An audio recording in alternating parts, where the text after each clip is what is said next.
I są też flagi polskie i to sporo. Każda z nich po prostu wspomina poległego Polaka. Oczywiście pewnie byli to ochotnicy. Memoriał poświęcony poległym żołnierzom, tak więc są tutaj tysiące flag. Restauracje i kluby są normalnie otwarte, jednak tylko do godziny 23. Mało tego, odbywają się tutaj nawet imprezy masowe, które można nazwać wielkimi festiwalami. Cześć, witam Was z Kijowa. W tym filmie pokażę Wam, jak wygląda tutaj codzienne życie i czy po wybuchu wojny cokolwiek się tutaj zmieniło. Na pierwszy rzut oka w Kijowie wszystko wygląda normalnie. Sklepy są pootwierane, restauracje i bary są pełne ludzi, ale jednak na każdym kroku, jeżeli się przyjrzymy, zauważymy ślady trwającej tutaj wojny. Pomimo że Rosjanie nigdy nie doszli do centrum miasta, tak zniszczenia na przedmieściach były dość pokaźne. Do tej pory na wjazdach do miasta stoją resztki barykad i opuszczone okopy wojskowe. Tak więc ten film nie będzie typowym przewodnikiem po mieście, a bardziej pokażę Wam tutaj w taki luźny sposób, jak wygląda właśnie tutaj codzienne życie podczas toczącej się wojny i czy jest tutaj w miarę bezpiecznie, aby wybrać się na własną rękę. Zanim przejdziesz do oglądania tego filmu, zapraszam do subskrypcji kanału i zostawienia łapki w górę. Możesz również dołączyć do grona patronów kanału, dzięki czemu będę mógł pokazać Ci więcej ciekawych miejsc i nadal pozostać niezależny. Tej jesieni planuję nagrać serię o Wołyniu, pokazać Wam to, co zostało z dawnych polskich miejscowości i przybliżyć ich tragiczną historię. Możesz więc dołożyć swoją cegiełkę do tego projektu. Będę niezmiernie wdzięczny. Dotarłem autobusem z Odessy do Kijowa. Autobus miał godzinę opóźnienia, stąd nie jeździ już metro, nie jeździ żadna komunikacja. Nie ma nic na Uberze i Bolcie. Do centrum mam 10 km, bo autobus jechał do Charkowa, więc wysiadam na przedmieściach. Od 40 minut kombinuję, jak przejść przez autostradę, ale się nie da, jest tak pogrodzone. Także no nie wiem, no co to będzie. Po 10 km z buta udało się wreszcie dotrzeć do hotelu. Jestem cały mokry, już suszę ubranie, bo jakby tego było mało, to jeszcze zerwał się jakiś huragan. W ogóle wiatr straszny i deszcz. Przez 10 km spotkałem tylko 2 bezdomnych, a tak nie było żywego ducha. Kilka razy mijała mnie policja, ale w ogóle nie zwracali na mnie uwagi, nie zatrzymywali mnie, więc spokojnie można sobie chodzić po godzinie milicyjnej również w Kijowie i widać nikt się nie przypierdziela o to. Cała komunikacja miejska podczas godziny milicyjnej nie działa, więc w tym czasie jesteśmy zdani wyłącznie na własne nogi. Nie popełniajcie więc mojego błędu, planując podróż po Ukrainie. Poranek w Kijowie przywitał mnie znów deszczem. Dziś też jest o 20 stopni mniej. No ale trudno. Że pierwsze kroki kieruję do szpitala, który został niedawno, bo niecały miesiąc temu zbombardowany. 8 lipca Rosjanie przeprowadzili zmasowany atak powietrzny m.in. na Kijów. Rakieta CH-101 uderzyła tutaj w największy na Ukrainie specjalistyczny szpital dziecięcy. Tego dnia w stolicy śmierć poniosły 32 osoby, a w tym szpitalu 2, ale niektóre źródła podają, że nie było tutaj ofiar, więc nie wiem już, co jest prawdą. Faktem jest jednak, że w pobliżu jest kilka obiektów strategicznych, które były już wcześniej atakowane, m.in. elektrownia i olbrzymi węzeł kolejowy. Szpital jest umiejscowiony pośród wieżowców, więc miał naprawdę pecha, że rakieta je ominęła i uderzyła akurat tutaj, a dokładnie w stary ponad 100-letni budynek. Po przeciwnej stronie zaś znajduje się nowy budynek z frontem szklanym, który rozsypał się w wyniku działania fali uderzeniowej. Obok w jeszcze bliższej odległości jest blok z komunistycznej cegły, który jest praktycznie nienaruszony, poza wybitymi szybami. Widać więc, że w przypadku wojny budynki starego typu radzą sobie dużo lepiej i dają większą ochronę chowającym się w nim ludziom, niż nowoczesne konstrukcje ze stali i szkła. Dosłownie po drugiej stronie ulicy, gdzie wpadła rakieta, jest pełen piękności o nazwie Bomba. Także tu widać, Jezus ochronił.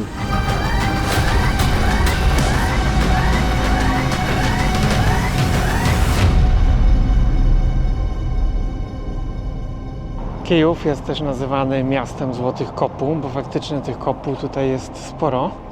Jak już jesteśmy w Kijowie, koniecznie trzeba zobaczyć jego największe charakterystyczne zabytki, takie jak Sobór Mądrości Bożej, który jest jednym z 7 cudów Ukrainy, wpisany na listę UNESCO. Historia tej świątyni sięga aż X wieku i była ona sukcesywnie rozbudowywana przez kolejne stulecia.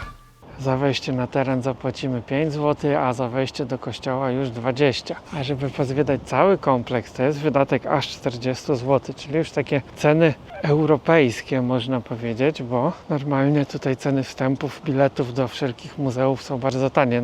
A tuż przed soborem jest schowany przed wojną rakietami pomnik Bogdana Chmielnickiego. No i przez 2 lata widać, że już zaczęła go tu roślinność porastać. Jak się odejdzie trochę dalej, to widać jego głowę, jak wystaje ponad tą obudowę.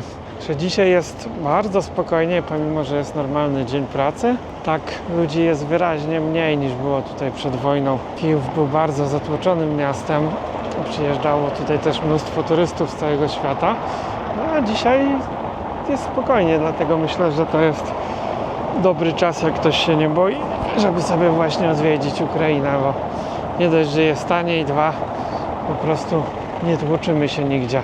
Pod monastyrem świętego Michała Archanioła znajduje się ekspozycja wraków po ruskim wojsku, które podeszło w zasadzie 20 km stąd na początku wojny, tak więc 20 km od centrum Kijowa stali już Ruscy. Irpień, Bucza, stamtąd przywieziono te pojazdy. Też tutaj ktoś pomnik opatrzył kamizelką kuloodporną, wypalone do cna. Jest tutaj też żołnierz weteran, który zbiera pieniądze na siły zbrojne Ukrainy. Ale też miejscowi widzę, że urządzili sobie tu śmietnisko, bo jest kupa śmieci i kupa butelek. Więc Ruscy prezentują w Moskwie zdobyczne pojazdy NATO, a Ukraińcy prezentują u siebie ruskie i radzieckie. Ten to widzę jakiś nowszy, bo a tutaj bus cywilny, którym podróżowali żołnierze i właśnie zginęli tutaj. Ustrzelani są ich zdjęcia osób, które zginęły w tym aucie.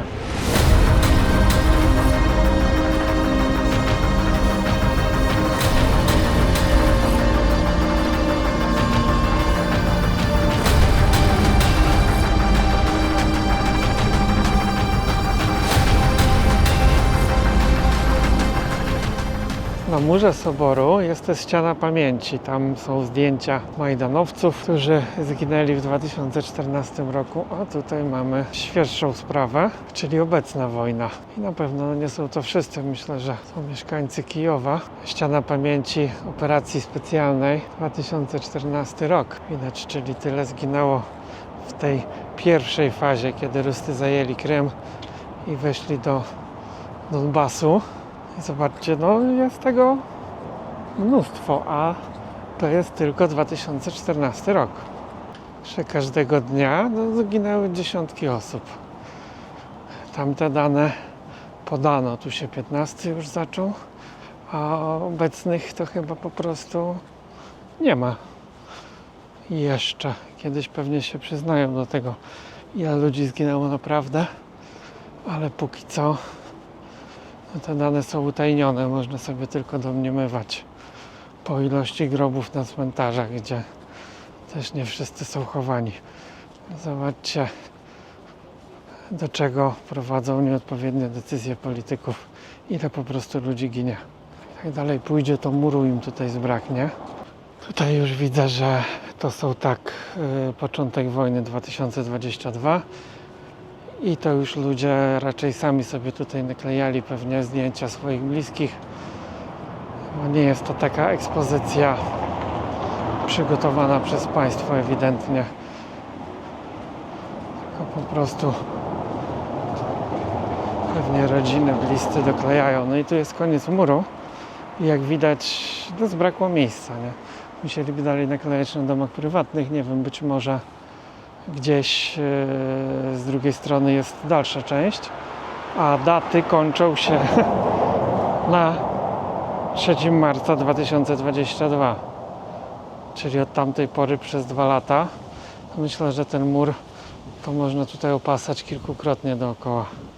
Warto również zajrzeć do środka soboru świętego Michała Archanioła, który został wybudowany około 1100 roku. Wstęp tutaj jest bezpłatny, a w środku czeka na nas niesamowity sakralny przepych.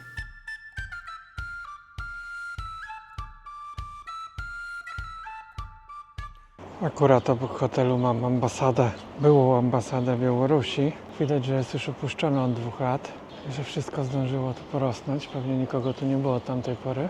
No, ale budynek nie został zniszczony, nikt go tutaj farbą nie obrzucił i tak dalej. Tak jak w Polsce ruską ambasadę i białoruską obrzucano, to tylko przyroda zaczyna robić swoje po prostu.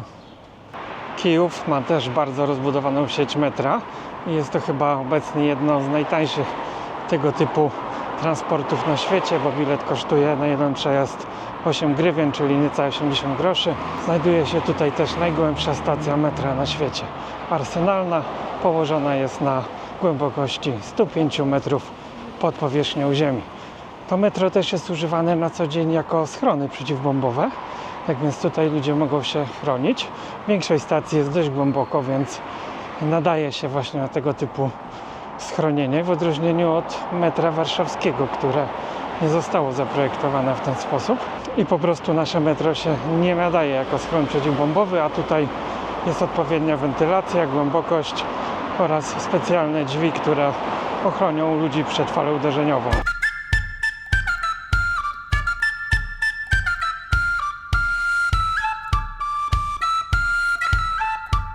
Za każdym razem, kiedy przyjeżdżałem do Kijowa, tak też i tym razem mam pewien problem. Mianowicie ciężko jest tutaj o dobre jedzenie. Niby jest mnóstwo tych restauracji, ale to wszystko jest takie właśnie europejskie. Kijów jest najbardziej europejskim miastem Ukrainy i tak zawsze mówiłem, że jak ktoś był tylko w Kijowie, to nie widział prawdziwej Ukrainy, bo tutaj jest jej bardzo mało.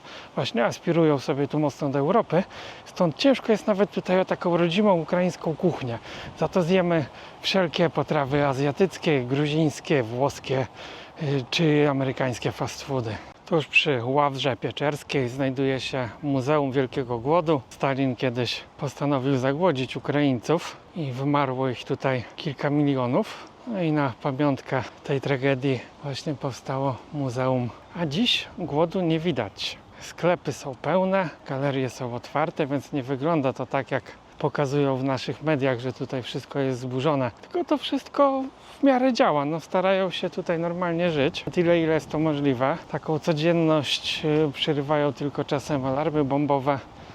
Ja właśnie jest alarm. Pierwszy tu w Kijowie dziś. Jak widać, panika. Wszystko ucieka w trwodze do schronów. Aż się kurzy. A tu rakieta spadła do tego parku parę miesięcy temu, więc może się zdarzyć. Ludzie powinni udać się do schronów, ale w praktyce mało kto się tam udaje, więc bardziej to wszystko po prostu idzie gdzieś w plenerek. Tu widać, że też coś się buduje, jakieś muzeum, kładka, tak więc też budują tę infrastrukturę, że pomimo wojny takie obiekty, które no niby nie są priorytetowe, też są budowane.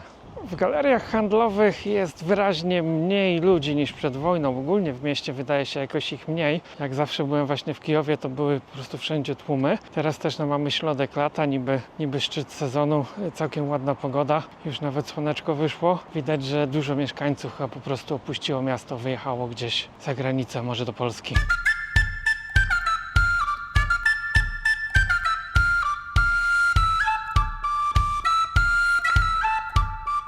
Ławra Pieczerska też nazywany jest klasztorem jaskiń i już pomijając jego funkcje religijne, to jest tutaj bardzo ciekawa historia z ostatnich miesięcy. Już tutaj oczywiście po wybuchu wojny władza oskarżyła mnichów, którzy administrują tym klasztorem, o współpracę z Rosją. Dlatego, że administruje tym miejscem taki odłam kościoła prawosławnego ukraińskiego, który podlega pod patriarchat moskiewski, czyli pod zwierzchnika Cyryla. To jest taki, powiedzmy, ich papież, który popiera agresję Rosji na Ukrainę. No i tutaj zakonnicy wraz z przełożonym przeorem zostali oskarżeni o po prostu współpracę z Rosją, dywersję i tak dalej. Tutaj wkroczyło SBU. Przez jakiś czas nawet tutaj nie można było wchodzić i tego swobodnie zwiedzać.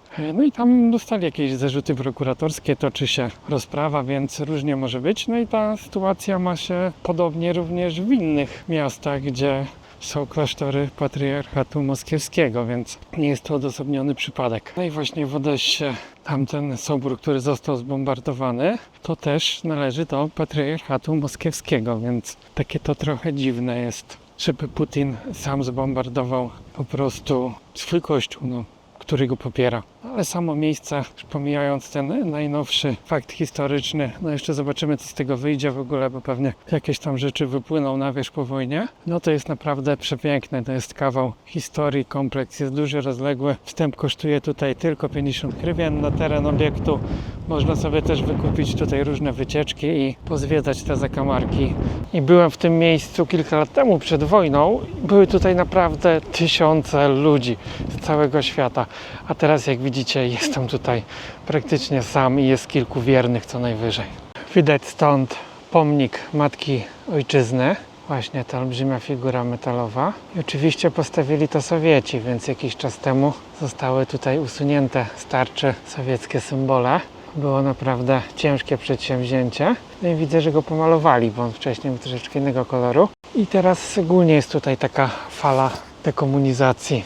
Tak więc są usuwane te wszystkie pomniki, które powstały za czasów radzieckich. Zmieniane nazwy ulic, jeżeli była to ulica jakiegoś, powiedzmy, radzieckiego poety. Za to spotkamy tutaj na każdym kroku na przykład pomniki czy ulice Bandery albo Suchewycza. No i w zasadzie byłem pewny, że wieża widokowa, znaczy się dzwonnica, będzie zamknięta, bo wszystkie punkty widokowe są raczej od początku wojny zamknięte. Tak, tu jest otwarte. Wejście jest w cenie biletu, nie trzeba dopłacać. Przed wojną chyba to była jakaś wyższa suma z tego, co pamiętam. Co ciekawe, jestem tutaj sam. Jest tylko jakiś jeszcze gościu z profesjonalnym aparatem, z długim zoomem, więc dziwi mnie, że każdy może sobie tu tak po prostu wejść, robić zdjęcie, na przykład prowadzić obserwacje. Mamy stąd przepiękny, panoramiczny widok 360 stopni na cały Kijów, tak więc warto się tu wybrać. Zamykają to o 18:30, ale właśnie ten gość taki mocno podejrzany, robi bardzo szczegółowe zdjęcia wszędzie dookoła. Za mną znajduje się Pałac Maryjski, ale podejść tam nie można, bo wszystko jest ozasiekowane i siedzi tu wojsko, dlatego że jest to oficjalna rezydencja prezydenta Ukrainy. Tak więc tu właśnie Żeleński przyjmuje zagranicznych gości. Tutaj Duda krzyczał "Sława Ukrainie" i tak dalej. Sława Ukrainie!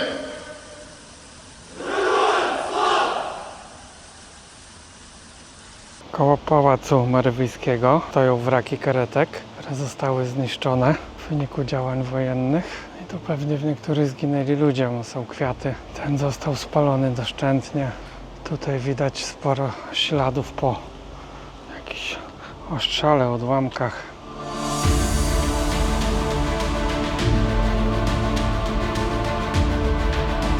Kreszciatyk, czyli główna ulica spacerowa w Kijowie. W weekendy kiedyś to było zamykane w ogóle dla ruchu całkowicie. Przerabiane na jeden wielki deptak, jak jest teraz, nie wiem.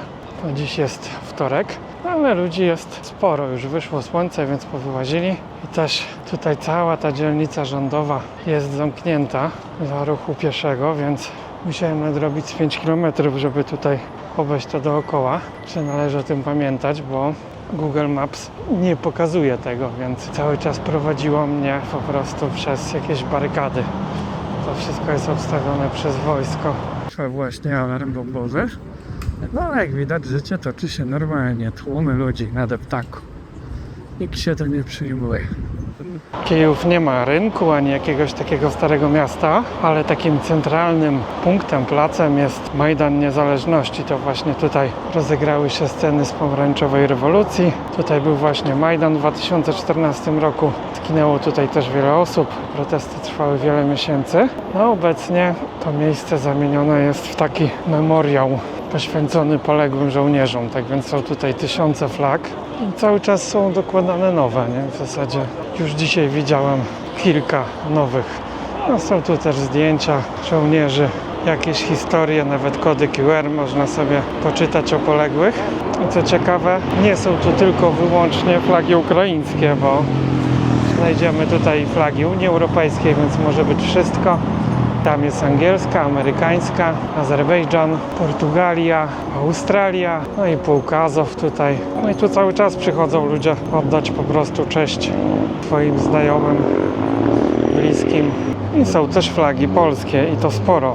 Każda z nich po prostu wspomina poległego Polaka. Oczywiście pewnie byli to ochotnicy.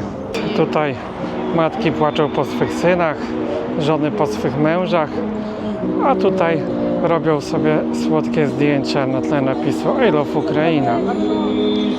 Tu gościu brzdęga na gitarze i takie to wojenne życie. Tutaj ludzie giną, a tutaj śmiechy, chichy i patrzą, jak wyszło im zdjęcie.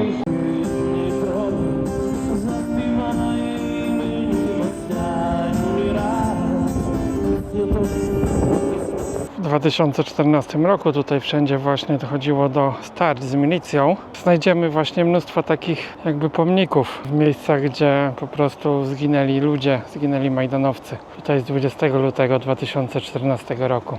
Tam jest kolejny właśnie pod wejściem do teatru i takich miejsc jest tu sporo. Jedną z najnowszych atrakcji, a zarazem świetnym punktem widokowym jest tak zwany Szklany Most, nazywany też Mostem Kliczki, bo wybudowany właśnie za jego kadencji.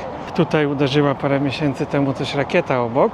Sam został trochę uszkodzony, ale widać już jest naprawiony, nie ma śladu po uderzeniu. Wszędzie też chodzą tutaj jacyś zbieracze datków, więc już i na siły zbrojne próbowali ode mnie wyciągnąć. I teraz jakieś studentki za opaskę po prostu Ukrainy, takie, że taki murzyński tutaj po prostu już zwyczaj, gdzie murzyn zawiązuje ci opaskę, a później żąda pieniędzy. Nad Kijowem zapada zmrok. Jesteście więc pewnie ciekawi, czy istnieje tutaj jakieś życie nocne. Otóż tak, istnieje. Restauracje i kluby są normalnie otwarte, jednak tylko do godziny 23. Mało tego, odbywają się tutaj nawet imprezy masowe, które można nazwać wielkimi festiwalami.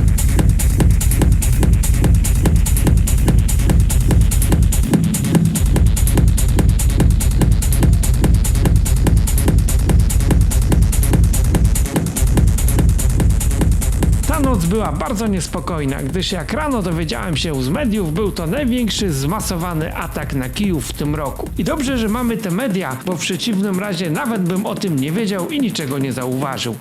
No ale jest już 6 rano, idę na pociąg do Lwowa i będę wracał do Polski, także Kijów nie jest może idealnym miejscem na odwiedzenie go w tym czasie, ale jak widać da się to zrobić, można to wszystko przeżyć i myślę, że nie będzie groźniej niż jadąc gdziekolwiek.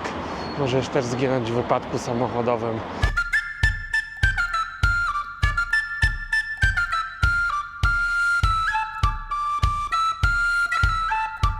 Ledwo dojechałem pociągiem do Lwowa, już jest znowu alarm, także dzisiaj Putin nie daje się najeść. Także wszystkich wygonili znowu z centrum handlowego. Miałem iść na pierogi, a tu dupa. No nic. Trzeba iść na piwo w takim razie i jechać do Polski, znaczy się na granicę najpierw. Więc dziś ponoć był największy zmasowany atak na Ukrainę w tym roku. Więc tak podały już media. Tam jakieś 90 dronów i jedna rakieta zestrzelona. Dziękuję za obejrzenie filmu do końca. Teraz możesz zostawić łapkę w górę i komentarz. Pomoże to bardzo zwiększyć zasięg tego materiału. To oczywiście nie jest ostatni odcinek z Ukrainy. Wrócę tutaj jeszcze, żeby pokazać Wam kilka naprawdę ciekawych i niesamowitych miejsc. Ale to na razie niech zostanie niespodzianką.